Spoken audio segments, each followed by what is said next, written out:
Welcome back to the Cinemassacre Podcast. Well, I'm James, and over here we got... I'm Justin. I help produce stuff on Cinemassacre, and here I am. I am Kieran. Hello, Kieran. Hello. And today we're going to talk about our favorite video game consoles. But first, a word from our sponsor. Are you ready for Ridge wallets? Time to ditch those old, worn-out wallets and upgrade to some metal with synthetic fiber. Pack up to 12 cards in a variety of 30 styles and colors, like the tropical aluminum wallet. Say aloha to this state-of-the-art blending of high-tech metal and hibiscus flower prints. The wallet is awesome. So, hello wallet, I'm glad you're here. We really love it, but apparently, so do 40,000 others. It even has a lifetime warranty and a 45-day test drive. They have other products too, like the commuter backpack that's practically rip-proof. I've lost lots of backpacks over the years to wear and tear. Now I can rip and tear like Doom Guy without my backpack having a similar fate. Head on over to ridge.com/Cinemassacre and use the code Cinemassacre to get 10% off your purchase. All right, so favorite video game consoles. This one was a big request. I feel like I might have talked about this before. I think everybody knows mine. It's Super Nintendo. Yeah, but I think I'm interested to hear why you think that. Okay. Like, do you like the aesthetics of it? Do you like just the childhood memories of it? Like, what about the Super Nintendo makes it your favorite console? Well, I think the only thing to push it over the edge to make it the favorite is childhood memory. Like the first impression of anything. If it's something that you know it came out at the right time and you were in the right place at the right time, you know, when it came out. That's how movies are to me a lot of times. It doesn't mean that I don't think, like, you know, a lot of modern consoles are better. You know, there's lots of things that I find, you know, as major improvements. But just what it was at that time in 91 Christmas, you know, the Super Nintendo was like, it was the first time when I was really anticipating a console ever. Like, I don't remember NES coming out. I think it was just there, and I got it as a birthday present when I was 8. And that was really like my introduction to like modern side-scrolling gaming at that time. Like I was used to playing Atari and these one-screen, really simple games that didn't have music most of the time, and like and Mario was like, you know, you beat the level and then there's another level and it keeps on going, and you're like, wow, it was huge. So by the time Super Nintendo was like announced, I was like ready for it. I mean, I know Sega Genesis came out and there was TurboGrafx 16, but I didn't hear about those as often. I mean, I know I did when Genesis came out because I remember all the Genesis Does commercials. So there was that. Because I'm trying to remember now. I think it was a short enough window where I didn't have to get a Genesis or ask for it for Christmas or anything, because I think I knew that there was going to be another Nintendo console, and I think I was just waiting for that, probably because there were specific games, like I wanted you know, the next Zelda or the next Metroid, you know, all those things. I think my favorite game of all time is Link to the Past. Super Metroid might be second, just because of what those games were and what they meant to me at that time. So yeah, it was really just the first time I was like waiting for a specific console to come out, and I don't think anything ever has topped that for me, that level of excitement I had back then. Yeah, I mean, I have a different answer, which I'll go into later, but with the NES, because, you know, I got, like, hand-me-down NESs. I actually want to do a video eventually where we talk about what were the, like, that small pile of NES games you had as a kid kind of a thing. Oh, okay. But, yeah. Like, you know, these are the 10 games you know, like, the back of your hand, or you rented stuff or whatever. But, yeah, I had my NES handed to me, and I thought it was great. Because, I grew up on the Atari 2600 as well. I mean, I was born in 84, so I played that for a few years and got into the NES around, like, 87 kind of thing, you know? Mm-hmm. Like, I could beat Mario 1 in, like, kindergarten. Like, I was, not, you know, it's a hard game, but, like, that's all I would do is play Mario 1. Mm-hmm. That was, like, my childhood there. I don't consider the NES my favorite system. In fact, it probably gave me the most headaches growing up. You know, you try and put it on, it's going gray. Oh, yeah, You gotta bring it to the repair shop. You gotta call Mario on the back of the fucking thing. You know what? That, you remind me of something. On the Super Nintendo, I had a very specific problem that would happen on my TV. I had like a really small CRT TV, which was usually the one I played it on, like in my bedroom. We had like a bigger TV in the living room. Sometimes we'd had it hooked up there, but I think a lot of times it was usually hooked up in my bedroom. When I would play it on that TV, whenever the screen would go black, like if the game faded between a level and it went black, or even if it was a dark stage, the screen would scroll, and it would only happen when it went dark. And one time I rented, I think it was Super R type, and the background was black, like you're playing on and the screen would just keep scrolling, and I could not fix it, and I was so pissed. Because that's all space, the background, in Super R type. I had a problem with a new TV playing that, actually, where my TV, I found out that you had to switch all your picture mode to movie, because whenever something got dark, it would lower the backlight. So I was playing Super R type, and it was it's super dark until you charge the laser and shoot it. Then it lights up, then it would get dark again. And I couldn't play any Super Nintendo games that had a black background. Weird. Yeah, on my TV, and it was on my the new one I got. Yeah. But back to the NES being a piece of shit. No, that's one thing, sorry to interrupt, but I hate the NES. I hated it for years because every time I went to a friend's house, we couldn't get it to work. We would spend hours trying to get it to work, and it would just flash red and everything. Oh, the light, yeah. Yeah, and I got one... it's like the original Red Ring of Death. Yeah. A family friend, my dad's friends, they found out I was into video games, and she was like, oh, I have a Nintendo if you want it. And I was kind of like, oh, yeah, that would be really nice. She pulled out a Nintendo that she bought back in, I think it was like 86. She bought this NES, or it was like 87 or something. It was from Caldor. It had the Caldor stickers, and she bought it for her family to come over to Christmas and everything, and like the grandkids could play. They played it for like the weekend, and then they just boxed it back up, put it in the attic, and never touched it again. So this NES, they gave it to me like a few years back. This NES has not been touched by time, and it's still fucked up. And it was in amazing condition. But the thing is, if you put a game in it that had even just a tiny amount of wear to the pins or anything like that, it would not play it. You had to clean these games perfectly because this thing does not understand. I mean, back in the 80s, we didn't know about like clean the pins with rubbing alcohol and make sure not to do it this way. No, but don't blow in it. And this machine straight up thought it was 1986 or whatever. Like, this thing has not been touched by time. It was perfect. Every single thing was and it was still in the plastic. They put it in the plastic, boxed it, put it in the attic. It was shiny. Like, it looked exactly the same as it would have. What happened to it? I sold it a few years later. I really needed I was super poor back in the day, and I had to sell it, and I sold it for like a lot of money. It was like wow. It was the full action set. It had everything. Well, you know what? I don't know if I ever mentioned like one like little thing. We're talking about all these memories and stuff. You know how I used to get the NES games to work usually, like not just blowing in them. We've all talked about that. The blowing in them, kind lifting it the right way. You lift it and you jiggle it. Yeah, jiggle, you know what I mean? Or you pull it out just so it's just in there the exact amount to push it down. You know what I'm talking about. Yeah, just to make sure, like if it's like a fucking Indiana Jones. You gotta like well, just so everybody statue. Just to make sure everybody understands what we mean. It's like you put the cartridge into the console, but just enough where when you put it down, it kind of like hits the edge, and you kind of slam it down like a few times with your fingers, like gently, but you're just kind of like. It's so hard to explain without just doing it. But like you wiggle it in there, and then it just starts to work. I don't know what it does, but it makes the contact with the pins, come in contact better. And then usually that's what would get it to work for me most of the time.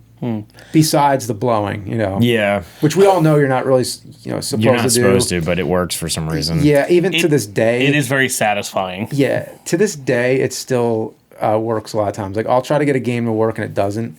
But I'll tell you what, I use the EverDrives most of the time now. Me too. Because it's so much quicker, especially when you're doing like a review with a lot of games in it, and you need to get that footage as quick as possible.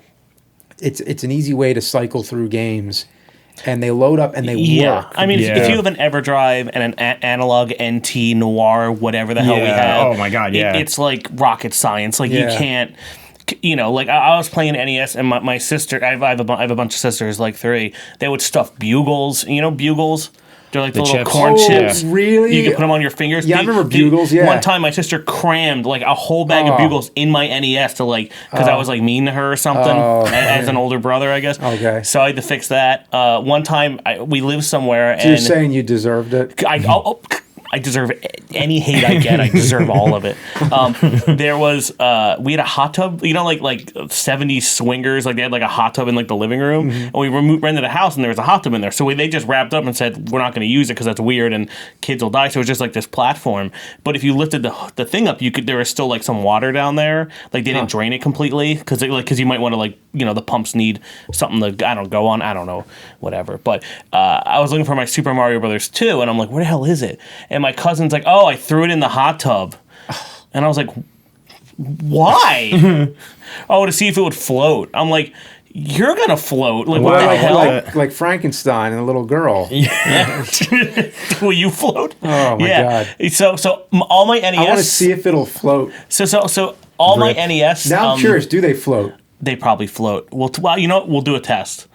All right, we're going to do a test. Put an NES cartridge in some water now. Yeah. We'll find like one of the messed up ones we destroy or whatever. Well, we've done far worse to games than putting them in water. So. I mean, surface tension it's very flat. But if the water gets in the thing, it's probably gonna. It's probably what it is. You got to do density by volume. We'll figure out if it's buoyant or not. So, like, will a Nintendo cartridge float? You want to play some bets on that? Wasn't that a? God, if we make that video, it'll actually do well. Isn't that a Letterman sketch? Will it float? Wasn't that like for a while he was just like, I think so. Oh, yeah. Sounds like it could be. Yeah, but all my NES memories were it not working, it being destroyed. Mm-hmm. So when I moved, so I didn't have a lot of memories with the games like you're talking about, like aside from Mario 1, Mario 2, Mario 3 were definitely my favorite games, but I didn't really care about World. I was a kid that went from NES right into Genesis, and then Genesis right into PlayStation. Okay. And then PlayStation more into like PC gaming and all that because I had a Mac back then. I talk about playing Marathon and loving all that stuff in like 97.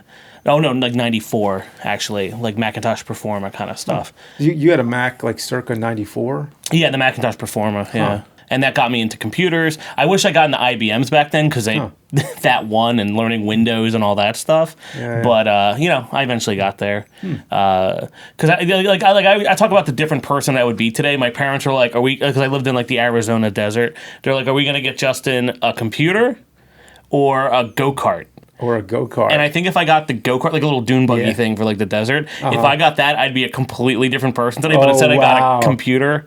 Wow. I was a dorky kid in middle school. I've said it before. Like I told my mom my computer was my only friend in like middle school. I don't know what I would want. That's a crossroad right there. Yeah. Dune buggy or computer. Dune buggy or computer. And I know that we're separating from our conversation of best console, but that's when you decide all these moments. And I liked the Sega, but my friend had he was a rich kid, so he had like the Sega channel and he had all that stuff. So I never knew one person who had that, but I've always been interested in what was that Sega channel thing the only thing we played was that Garfield's Nightmare game, I think. Wow. Or like the one where Garfield's jumping through different you download TVs. The games to like the thing, but it's like they, first off it took a bit. Yeah. And then Super Nintendo had some version of it called the X-Band.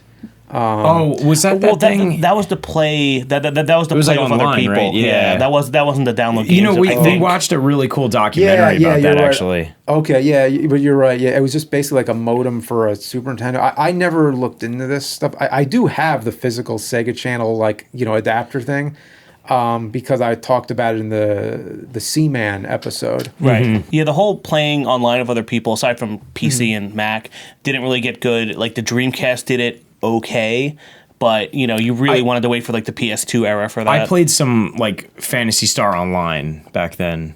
And also by that time though, I was playing Quake with my buddy. Exactly. We were playing that and Unreal and stuff like that. Like Unreal Tournament was online, and so was Quake. Yeah, the late 90s. And that was 99, I think, or something. Yeah.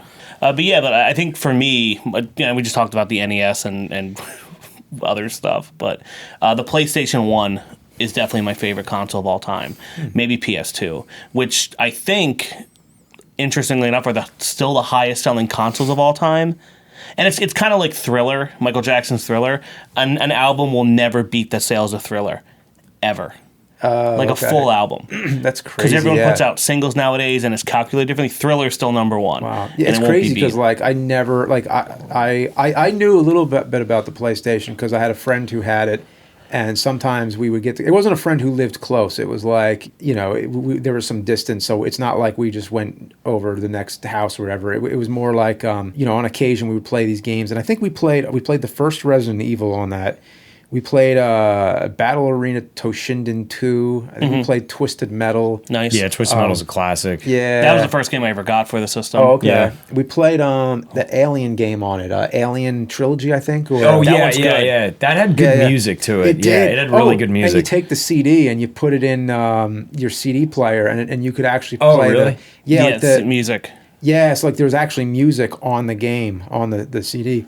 I used to do that and just like record it onto a cassette and I'd use it in my movies as a kid. So I would film like these backyard horror movies, and I would use the music from like Alien Trilogy. There was a version of Doom on PlayStation. The Final Doom. Was it Final Doom? Yeah. Yeah, they Long- also had long regular box. Doom in the long box too. Yeah. Oh, did they? Yeah, that was the one both, where it's yeah. like him with the gun shooting through like a demon on the front of it. But I didn't get a PlayStation because well, first of all, I didn't expect it to be as good because Sony was like an electronics company that did, here's the thing. Boom 'cause boxes and shit. Yeah, I thought TVs. TVs. I guess they did. Did they do movies then, or did they have a movie studio? Or Yes. Yeah, I'm pretty. Well, I don't think it was called Sony. I think it was like Touchstone might have been Sony or something like there's that. I know they bought Columbia. Yeah, Okay. Columbia. Yeah, I forget when that started. No, But I anyway. thought that was weird as shit too when my friend said, "Oh, I have a Sony PlayStation." I was like, "Sony, Yeah, like because the radios?" Yeah, because before that, Panasonic put out a console. We know what that one was, right? Yeah, That it, was what was it, the CDI? CD, yeah, the CDI or whatever. Oh, the Was it- 3DO. Oh, 3DO. 3DO. Never mind. Yeah, Yeah, what no, was that's CD? CDI was Philips. That's right. Yeah. Philips CDI,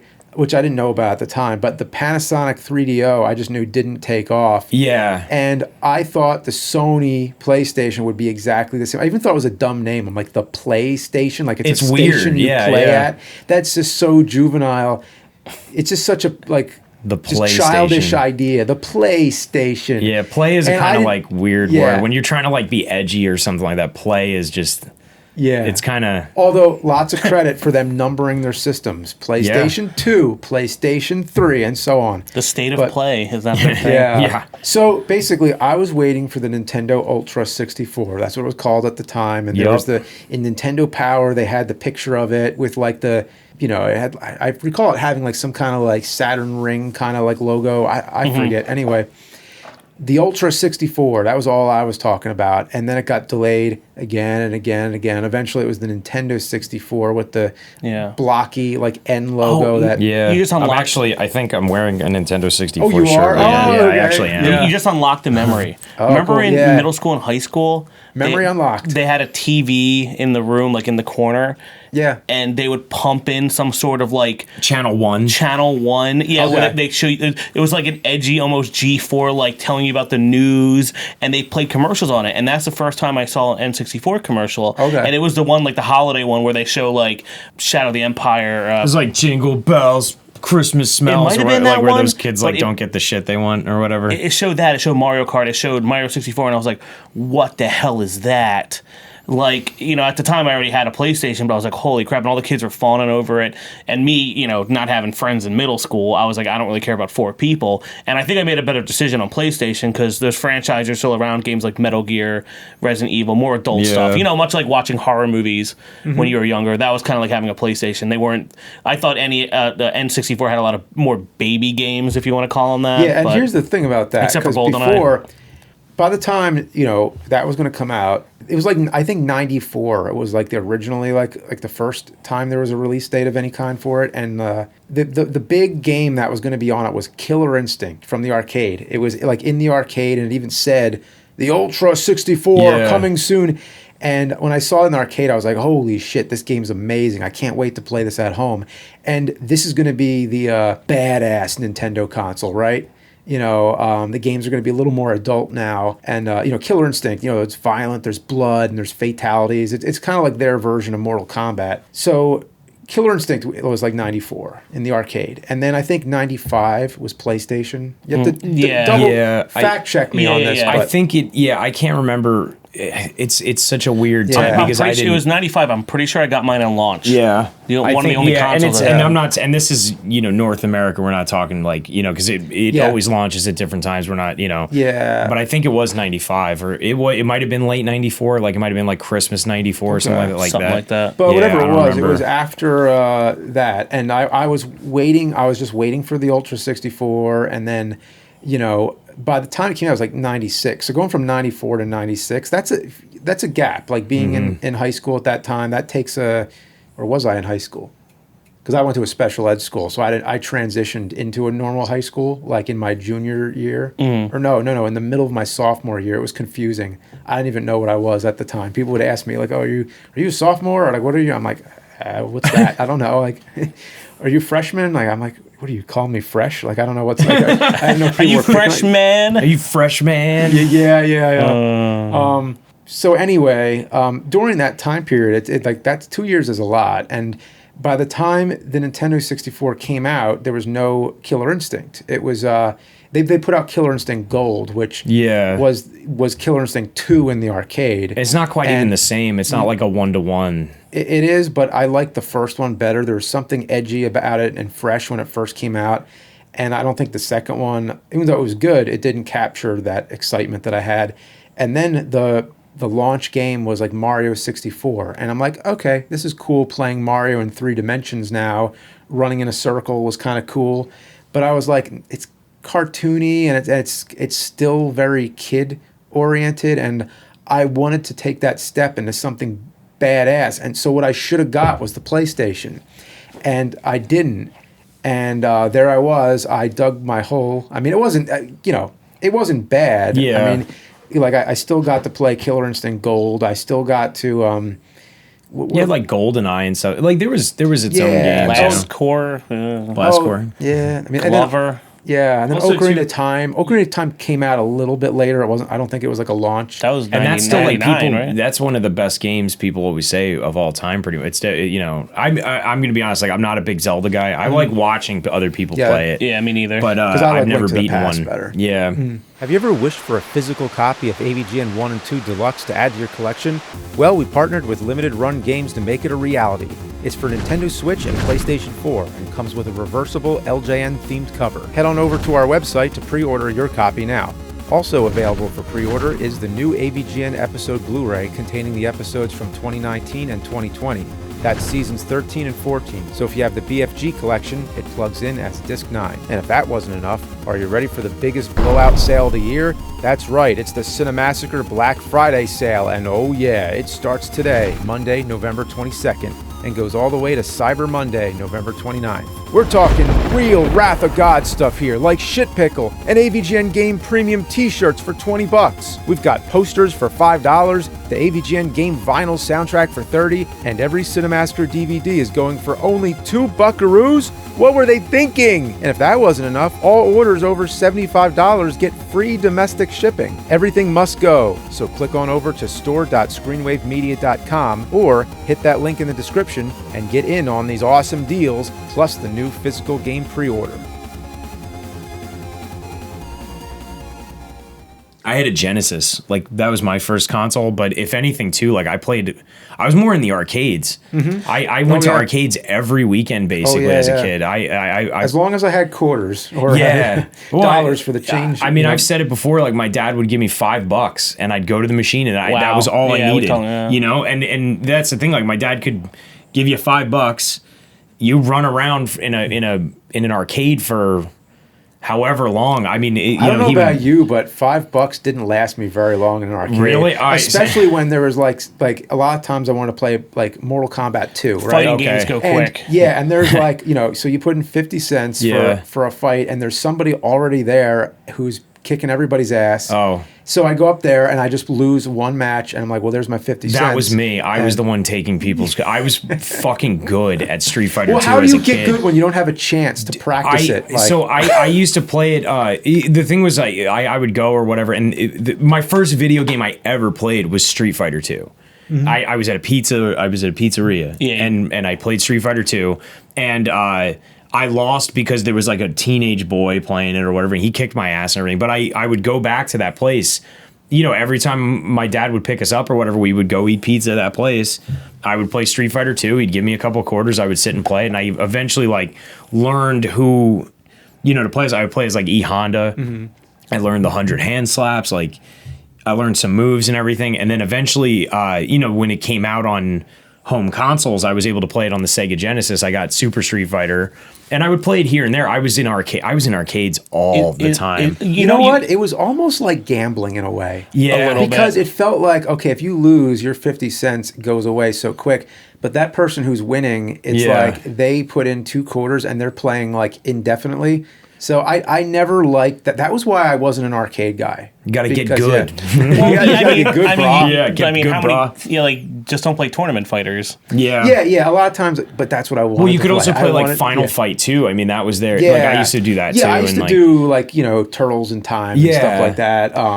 And those games, I think you can actually get some distance out of too. Like I remember one time my dad gave me the $5 and the Simpsons arcade games, and also Simpsons arcade and Spider-Man. The Spider-Man arcade is one of my favorites of all time. Where it's a beat 'em up, but it zooms out into a side scroller once in a while, like a side scrolling. Your Spider-Man shooting webs at dudes, and also Alien versus Predator, the arcade game. If you ever play it, it's Final Fight, but it's Aliens and Predator. It's awesome. Great. That's something that people don't usually bring up, that the arcade had all the better games and that the home ports were actually shitty versions of them. But back then you didn't think about that. Well, I thought to be honest, as soon as Super Nintendo came out, as soon as there was Turtles in Time, that was the first time I ever saw a game that looked pretty much like the arcade. So I was like, this is awesome. Like now we could actually bring that arcade action into the home. And honestly, the Super Nintendo version of that is better than the arcade in my opinion. I think it's better. It might not look as great like graphically, but it's a more fun. The Super Nintendo version is way more fun than the arcade one in my opinion. I have to compare them again because I just remember them being pretty. They're almost completely different, Yeah, you're right. There's some levels that are...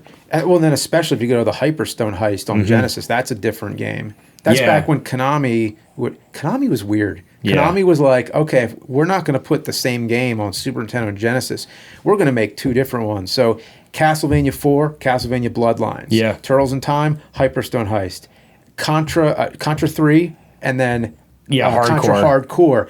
And then Simpsons... none of them. Yeah, right. X-Men? None of them. Yeah, right. MS-DOS. Or Commodore. Yeah. No, it is weird that those games never, I don't know. I think Turtles Arcade for NES is pretty good. Oh, yeah. That one's not bad. That's decent. But, remember, the last episode, the last podcast we did, we talked about streaming at home versus movies, and that battle happened in the 90s. Pretty much, yeah. Consoles took over what arcades had. I think we're in a little different time because, mind you, the arcades that you have now are you shoot some basketballs, they're amazing. You go to round that's one. True. You all the games from Japan are there. All the dancing stuff. You have all the redemption games. Stuff you have all the that's fighting. harder to do at home. It's like you're not going to get like a game that has like a seat you get into and just like movie theaters. Or that. So now, what was that we played in Portland? That Return of the Jedi game where you're on the speeder bike. Oh, the Battle Pod. Yeah. Okay. Oh, yeah. So the thing is, just like theaters, now you have less theaters, you have less arcades, but the theaters you go to are these amazing luxury food eating, great experience, IMAX experiences, and the arcades you go to are these crazy big Round One or Dave and Buster's style, or barcade, barcade, these things that are more niche and more family fun centers or bars and stuff where you get the classic kind of thing. So you kind of get it from every angle, and I kind of appreciate that. But consoles definitely nuked the arcade. Oh, for sure. Yeah. But I mean, now what's kind of cool too is, for instance, whenever I stream, I start my stream with Street Fighter, and I can get the arcade perfect conversions on the PlayStation 4. Yeah. And I play them all the time. And also there's the arcade archives things and stuff. So that's probably my favorite console is the arcade. Oh, I love other consoles. I didn't know that counted. But I would say arcade. If it's just any sort of platform, if it has to be a console, then I might go.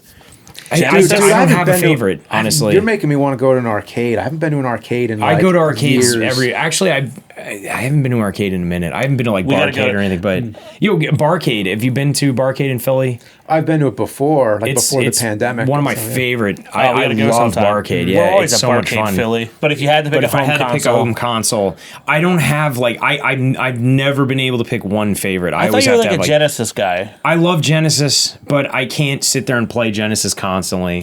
Like I can play Contra hardcore on Genesis.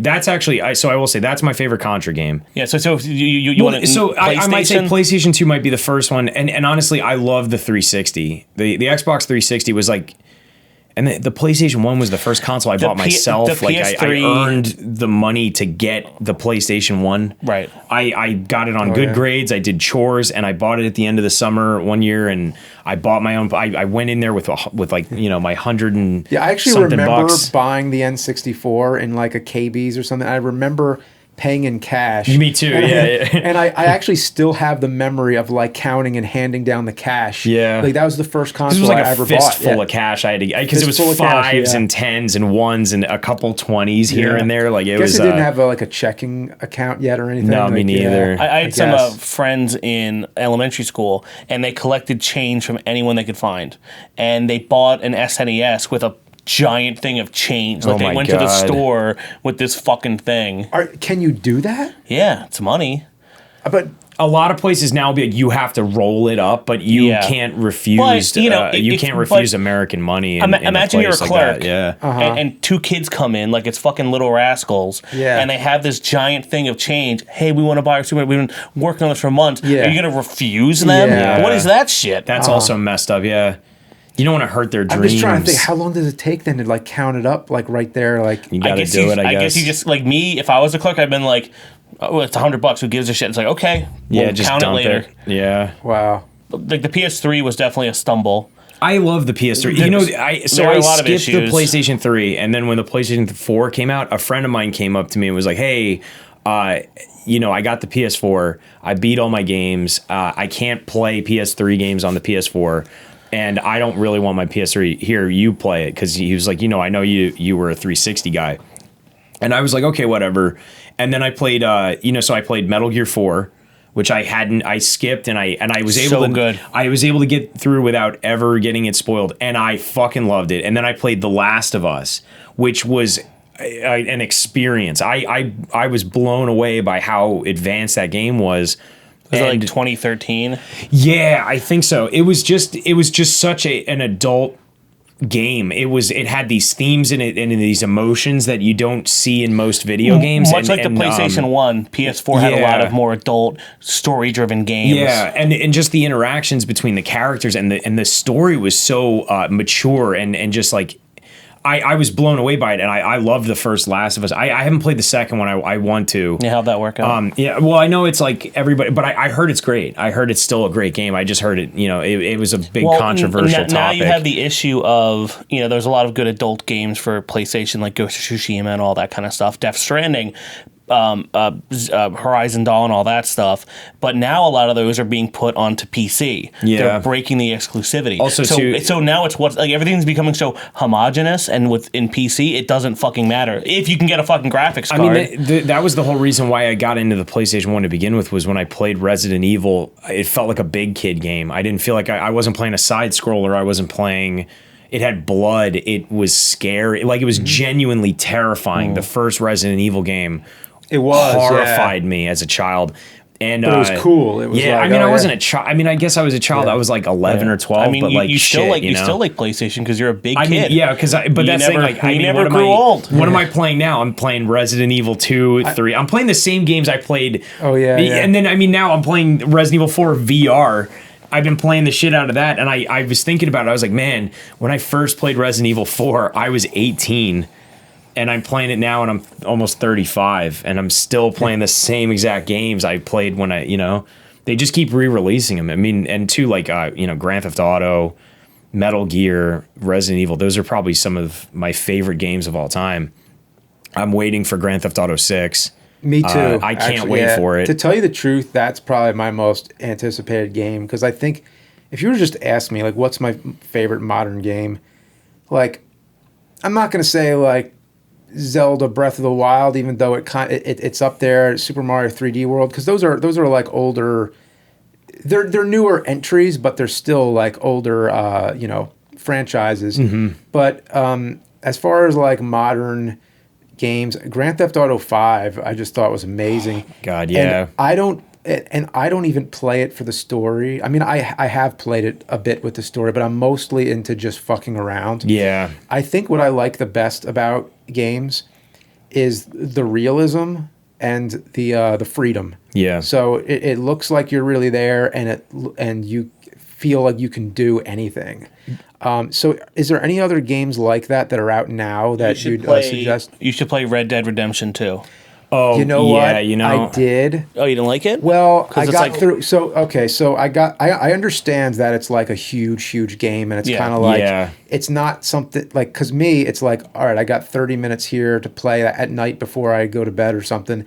And so I got through the snow part in the beginning, which I thought sucked. Me too. And then as soon as the game started up, I'm like, okay, so now I'm out. I'm in the Old West and everything. And then I realized, I was like, you know what?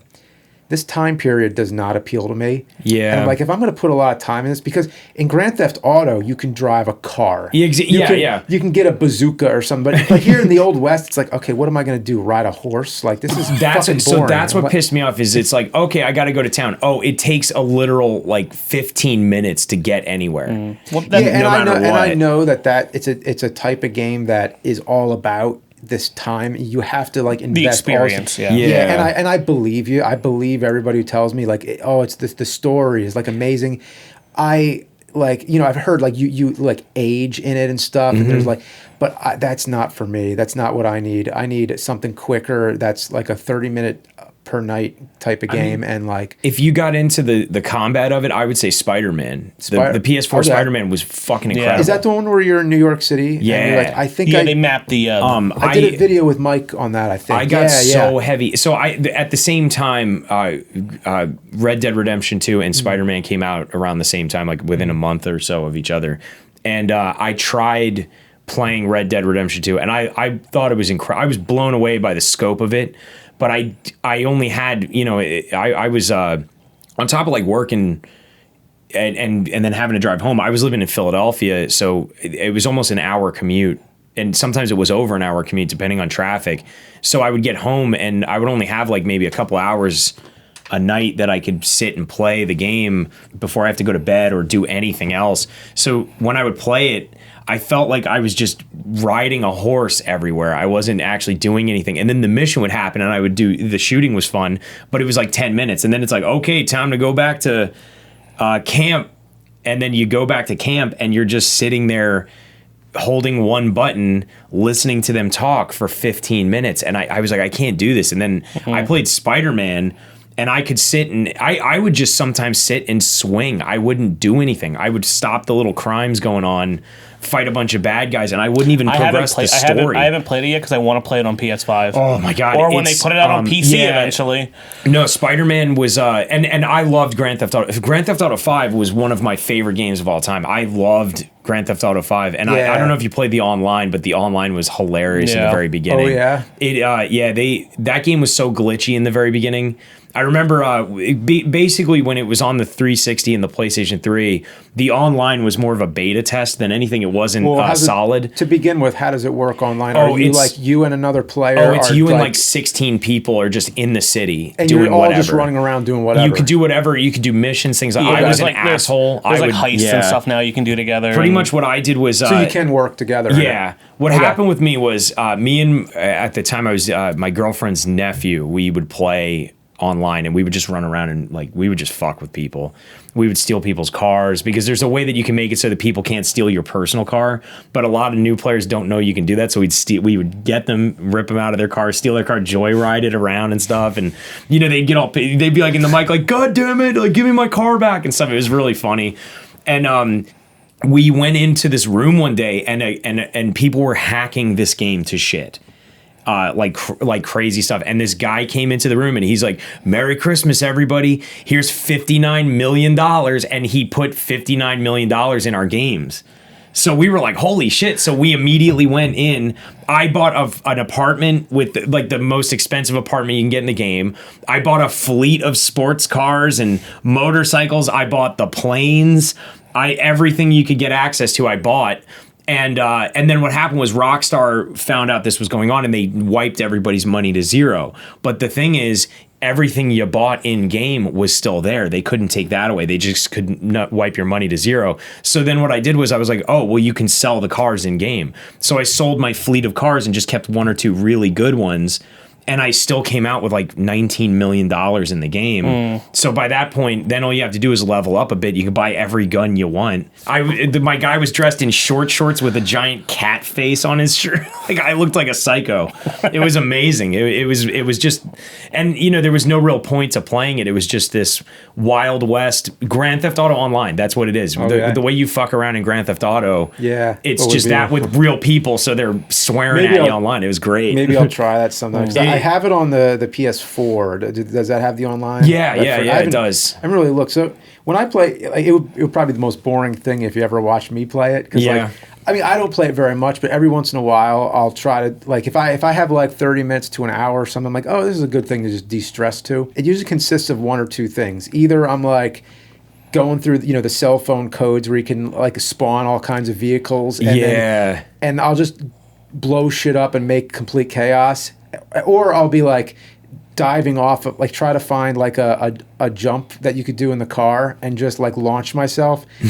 Or what I'll do on the other side of the spectrum is I'll just get on a motorcycle or a car and I'll just drive and I won't do anything. Like I'll actually just drive and zone out. Yeah. And it really relaxes me because when you're just staring at the road for a while and everything's so realistic, I kind of just forget that I'm not. You should play Burnout Paradise. Burnout Paradise. Yeah, we can crash the cars. It starts with the Paradise City song. Okay. It's a really good one. They've remade it 100 times.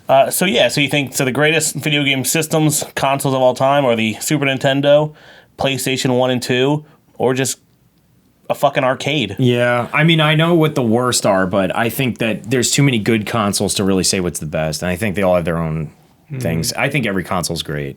Even the new ones. I love every single new thing. I'm cool with everything. I'm not one of them guys that's gonna...